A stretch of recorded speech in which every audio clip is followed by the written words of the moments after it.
चातुर्मास एक ऐसा समय है जब विष्णु भगवान निद्रा अवस्था यानी नींद में रहते हैं और ऐसा माना जाता है कि पाताल लोक में रहते हैं। बट ऐसा क्यों? चातुर्मास यानी 4 मास। इस समय विष्णु भगवान अपने सभी कार्यों से ब्रेक लेते हैं और देवशानी एकादशी के दिन से वो निद्रा अवस्था में चले जाते हैं। बट इस समय विष्णु भगवान पाताल लोक में रहते हैं। बट ऐसा क्यों? तो राजा बलि जो असुरों के राजा थे, उन्होंने इंद्रदेव से उनकी सारी शक्तियां छीन ली और खुद राज करने लग गए। इससे परेशान होकर इंद्रदेव विष्णु भगवान के पास गए। विष्णु भगवान ने इस प्रॉब्लम का सल्यूशन निकालने के लिए ब्राह्मण का वामन अवतार लिया और राजा बलि के पास चले गए। राजा बलि के पास जाकर उन्होंने उनसे 3 कदम जमीन मांगी। वो ब्राह्मण थे तो राजा बलि ने उन्हें 3 कदम जमीन दे दी।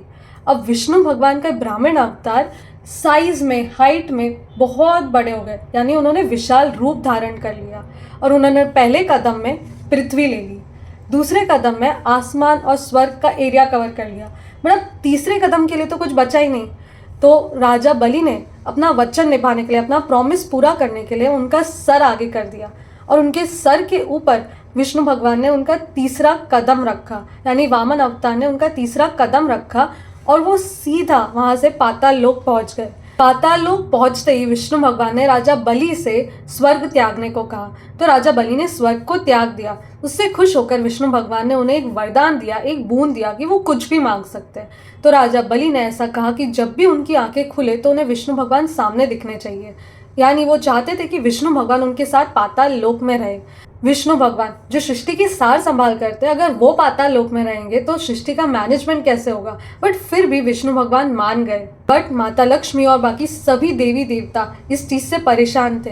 तो इस प्रॉब्लम का सल्यूशन निकालने के लिए माँ लक्ष्मी एक गरीब महिला बन के राजा बलि के पास गई। राजा बलि के पास गई और उन्हें राखी बांधी और बदले में विष्णु भगवान को मांग लिया। बट विष्णु भगवान जिन्होंने राजा बलि को वरदान दे रखा था, वो चाहते थे कि वो वरदान को निभाया जाए। तो इस प्रॉब्लम का सल्यूशन निकालने के लिए माँ लक्ष्मी ने कहा कि पूरे साल में 4 महीने विष्णु भगवान पाताल लोक आएंगे और वहाँ पर अपने सारे कामों से मुक्ति पाकर रेस्ट करेंगे। इस समय को चातुर्मास कहते हैं।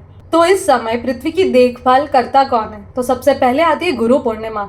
इस समय सभी गुरु मिलकर पृथ्वी की देखभाल करते हैं। उसके बाद आता है श्रावण का महीना, तब शिव जी के हाथ में सब कंट्रोल होता है। उसके बाद आती है जन्माष्टमी, तब कृष्ण भगवान अपनी लीला दिखाते हैं। उसके बाद आती है गणेश चतुर्थी, तब बप्पा हमारे सब विघ्न दूर करते हैं। उसके बाद आता है श्राद्ध का महीना, जब हमारे पूर्वज एंसेस्टर्स मिलकर पृथ्वी की देखभाल करते हैं, सार संभाल करते हैं। उसके बाद आती है नवरात्रि, जब हम माँ दुर्गा को याद करते हैं और गरबा खेलते हैं। उसके बाद आती है दिवाली, जब माँ लक्ष्मी और कुबेर भगवान पृथ्वी की देखभाल, सार संभाल करते हैं। देव उठनी एकादशी पर विष्णु भगवान अपने निद्रा अवस्था यानी नींद से उठ जाते हैं। इसीलिए इन 4 महीनों में इतने सारे फेस्टिवल्स आते हैं। इन 4 महीनों में ऐसा माना जाता है कि कोई शुभ काम नहीं करना चाहिए।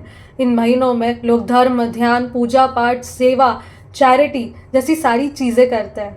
चातुर्मास के समय जैन मॉन्क्स विहार नहीं करते हैं।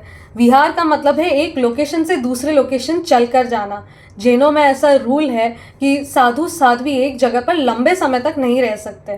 बट चातुर्मास के 4 महीने वो एक ही लोकेशन पर रहते हैं। बट ऐसा क्यों? तो ऐसा माना जाता है कि इस समय मॉनसून सीजन में सबसे ज़्यादा जीव बाहर निकलते हैं, यानी क्रिएचर्स बाहर निकलते हैं। तो जीव हिंसा होने की ज़्यादा चांसेस है, इसीलिए वो एक ही लोकेशन पर रहते हैं और तब साधना की जाती है। चातुर्मास में जैन तो जमीकंद यानी रूट वेजिटेबल्स नहीं खाते हैं, बट काफ़ी सारे हिंदू भी इस समय कांदा लहसुन अवॉइड करते हैं। बट ऐसा क्यों? तो कांदा लहसुन को तामसिक स्वभाव का माना गया, यानी वो बॉडी में हीट करते हैं, इसीलिए इस समय में कांदा लहसुन अवॉइड किया जाता है। और बहुत से हैवी स्पाइस्ड या फ्लेवरफुल, एक्सट्रीमली फ्लेवरफुल फूड को भी अवॉइड किया जाता है। डेयरी प्रोडक्ट्स भी कम खाए जाते हैं और लीफी वेजिटेबल्स भी कम खाए जाते हैं। और जो एक्सट्रीमली हैवी फूड है, जो ड्राई फ्रूट्स और हैवी रिच फूड है, जो राजसिक फूड है, उसको भी अवॉइड किया जाता है। बेसिकली इस समय पे सात्विक फूड खाया जाता है जो माइंड और बॉडी को रिलैक्स करे, काम डाउन करे। तो ये 4 महीने माइंड और बॉडी को डिटॉक्सिफाई किया जाता है, व्रत, धर्म, ध्यान, ये सभी चीज़ों से। Hope you found this video interesting और मुझे कमेंट सेक्शन में बताना कि आपके यहाँ ऐसे कोई इंटरेस्टिंग चातुर्मासिक रिचुअल्स फॉलो होते हैं।